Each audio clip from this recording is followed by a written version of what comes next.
The Locarno Treaties were 7 agreements negotiated at Locarno, Switzerland on 5–16 October 1925 and formally signed in London on 1 December, in which the First World War Western European Allied powers and the new states of Central and Eastern Europe sought to secure the post-war, territorial settlement, and return normalizing relations with defeated Germany. Ratifications for the Locarno Treaties were exchanged in Geneva on 14 September 1926, and on the same day they became effective. The treaties were also registered in the League of Nations Treaty Series on the same day. Locarno divided borders in Europe into 2 categories: Western, which were guaranteed by Locarno treaties, and Eastern borders of Germany with Poland, which were open for revision, thus leading to Germany's renewed claims to the German-populated free city of Danzig and mixed-ethnic Polish territories approved by the League of Nations, including the Polish corridor and Upper Silesia. Background: the Locarno discussion arose from exchanges of notes between the British Empire, France and Germany over the summer of 1925 following German Foreign Minister Gustav Stresemann's 9 February proposal for a reciprocal of his country's western frontiers as established under the 1919 Treaty of Versailles, as a means of facilitating Germany's diplomatic rehabilitation among the Western powers.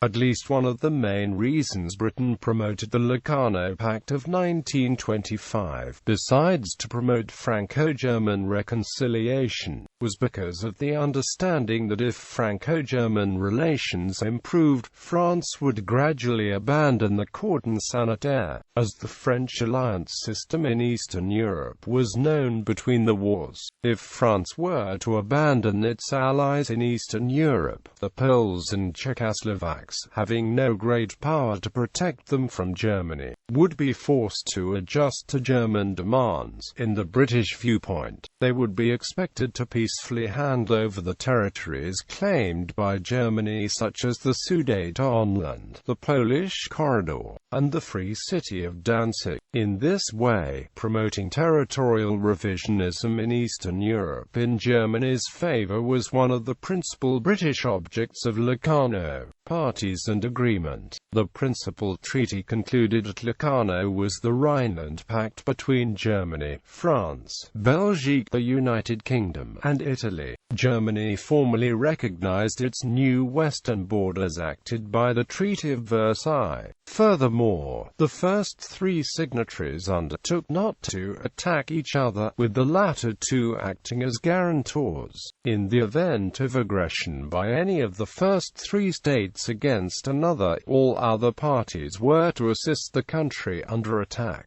Germany also agreed to sign arbitration conventions with France and Belgium and arbitration treaties with Poland and Czechoslovakia, undertaking to refer future disputes to an arbitration tribunal or to the Permanent Court of International Justice. France signed further treaties with Poland and Czechoslovakia, pledging mutual assistance in the event of conflict with Germany. These essentially reaffirmed existing treaties of alliance concluded by France with Poland on 19 February 1921 and with Czechoslovakia on 25 January 1924. These treaties also showed that relations between France and Germany had not improved to a large extent. The Locarno Treaties were regarded as the keystone of the improved Western European diplomatic climate of 1924 to 1930, introducing a hope for international peace, typically called the spirit of Locarno. This spirit was seen in Germany's admission to the League of Nations in 1926,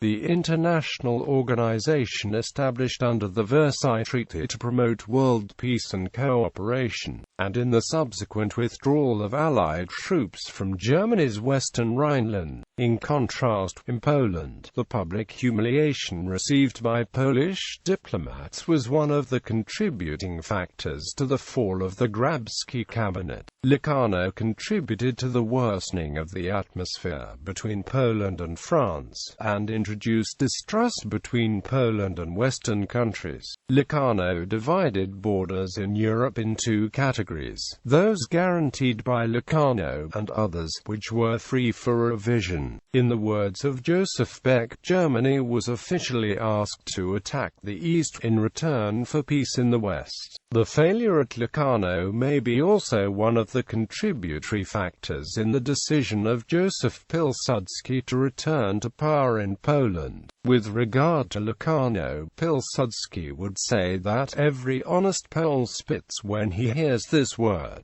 Later, when a French ambassador assured him that France would always back Poland and stand up to Germany, Pilsudski, foreseeing the appeasement, would say, "No, no, believe me, you'll back down. Really, you will." One notable exception from the Locarno arrangements was, however, the Soviet Union, which foresaw Western détente as potentially deepening its own political isolation in Europe, in particular by detaching Germany from its own understanding with Moscow under the April 1922 Treaty of Rapallo. Political tensions also continued throughout the period in Eastern Europe. In both 1925 and 1926, a Nobel Peace Prize was given to the lead negotiators of the treaty, going to Sir Austen Chamberlain in 1925 and jointly to Aristide Briand and Gustav Stresemann in 1926.